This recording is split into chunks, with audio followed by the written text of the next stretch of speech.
We dismiss history at our peril. Liberty Nation Radio with Mark Angelides. There are but two powers in the world, the sword and the mind. In the long run, the sword is always beaten by the mind. So said Napoleon Bonaparte. And it's a lesson that President Joe Biden and other world leaders would be wise to learn when dealing with the precarious Ukraine situation and Russian head honcho Vladimir Putin. NATO and Biden certainly have the swords in this particular scenario, but do they have the mind to avoid a conflict that would be costly in terms of finance, lives, and reputation? All eyes are on Putin, and in this, he can claim at least a domestic victory. But are our leaders wise enough to avoid this particular gambit and let thoughts triumph over the spectre of war? Welcome to Liberty Nation Radio here on the Radio America Network. I'm your host, Mark Angelides. On today's show, we'll delve deep into the motivations of those involved in the Ukraine crisis. We tackle the spin and deceit of the White House's economic messaging campaign. Longtime host of this here Liberty Nation Radio, Tim Donner, joins us for a very special signature Say What segment.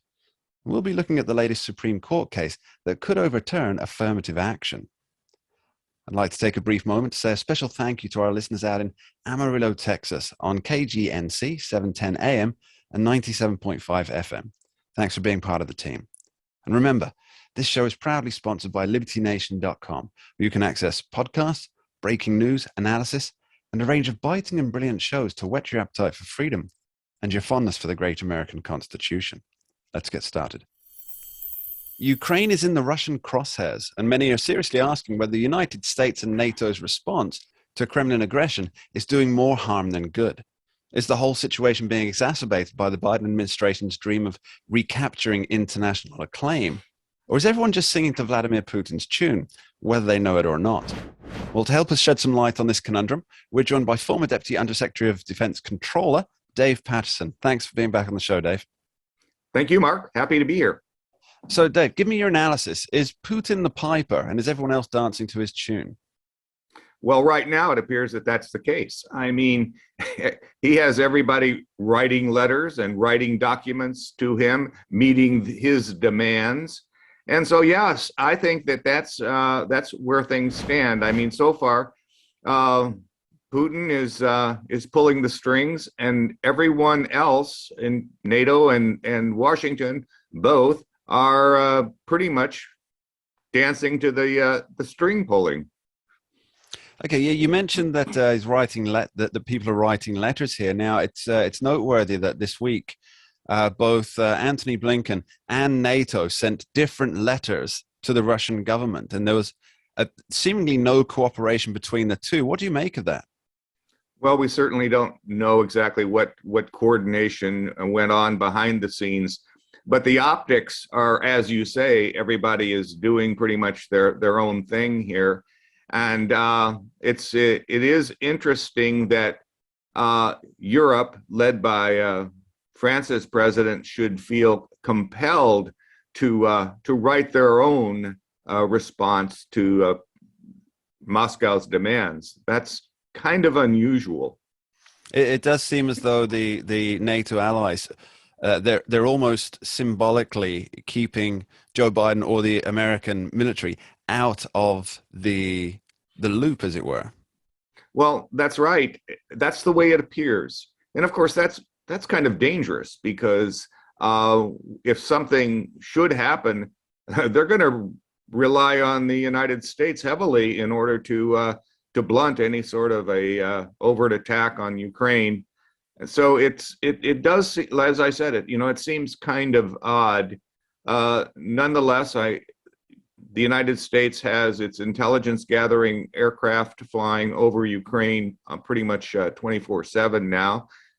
You have communications, the Rivet Joint, as well as Global Hawks.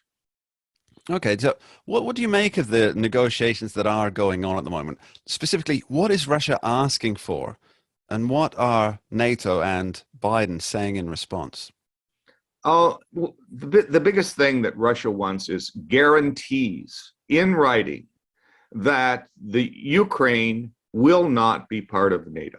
That is the key demand that they have. And then they expand that to, and no former Soviet Union countries become part of NATO. So it is, it's their standard Moscow paranoia, and it is in a feature of the Russian people, and has been for hundreds of years. Yeah, I presume it's because they don't want a buildup of NATO forces right along the Russian border, because they'd be in the same situation that Putin is putting Ukraine in right now. Well, that's right. And, the other thing that puts Putin in somewhat of a disadvantage is that unlike 2014, when the entire invasion and annexation of Crimea, as well as the takeover of the Donbas region in Ukraine, that happened in about 2 weeks. This has been going on for about a year now, and so you would probably suspect that the element of surprise here has been lost. And Putin also has the weather working against him. I suspect this is one time when, climate change is a good thing. And that we can expect it every year about this time when the ground thaws. And so moving armor will be quite difficult, moving it through the mud. Yeah, it's often overlooked how imperative good weather is in historical battles. Napoleon found that out to his sad surprise many years ago. Now, let's talk about Joe Biden's response so far. Is he treading the right path on this, or has his involvement or his lack of involvement made the situation worse than it should be? I think that President Biden has a credibility problem. Every time he talks about some serious issue, almost within microseconds, the White House comes in with an explanation, a clarification of what the president actually said. And it's not clear to me that President Biden really has a grasp on what is taking place in Ukraine and how serious it can become if he miscalculates or has a misjudgment about what President Putin's intentions are. And this is always a problem. And obviously the most historically significant miscalculation caused World War I. Yeah, now that's an important point, because this really could turn on a dime, as they say in the States. Now, is there a win available for anybody in this situation? Now, we've spoken before about how Putin has the world's attention, and for him, that is a type of win. Everybody, all eyes are on Vladimir Putin. This is great for him in the domestic audience. But how do all of the various actors involved, how do they pull back from this mess? Actually, I mean, it may be counterintuitive for the Russians, but there is a win here. Vladimir Putin can say to the world, listen, of course we're concerned. Of course we are. And to that end, we are going to place a few troops on our border with Ukraine and build a base so they're there in perpetuity. But that's only in case someone should start to move into Russia.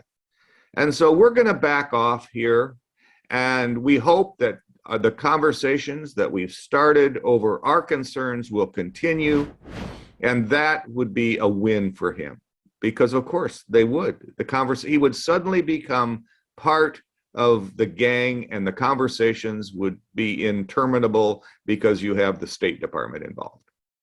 Okay, Dave Patterson, thank you ever so much. To our listeners, please check out Dave's exclusive writing on libertynation.com. It's fantastic. It covers all the angles. Dave, thank you ever so much for being here.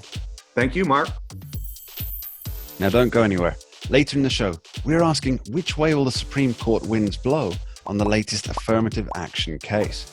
But up next, after this short break, we have a very special Say What segment with longtime host of this here show, Tim Donner. We'll be right back. We dismiss history at our peril. Liberty Nation Radio with Mark Angelides. We're doing it for real, really real. Liberty Nation. And Jeff Charles, contributor for I think we're LibertyNation.com. starting to make an impact. Liberty style. Fight for freedom. The tracking poll sponsored by Liberty Nation for Guess what? Thursday. Mentioned by Dan Bongino, Rasmussen, Jordan Peterson, and I others. can do it again if you want me to. Cited in Mark Levin's American Marxism. I think we're starting to make a really big impact. Get noticed. We're doing it. Rock on.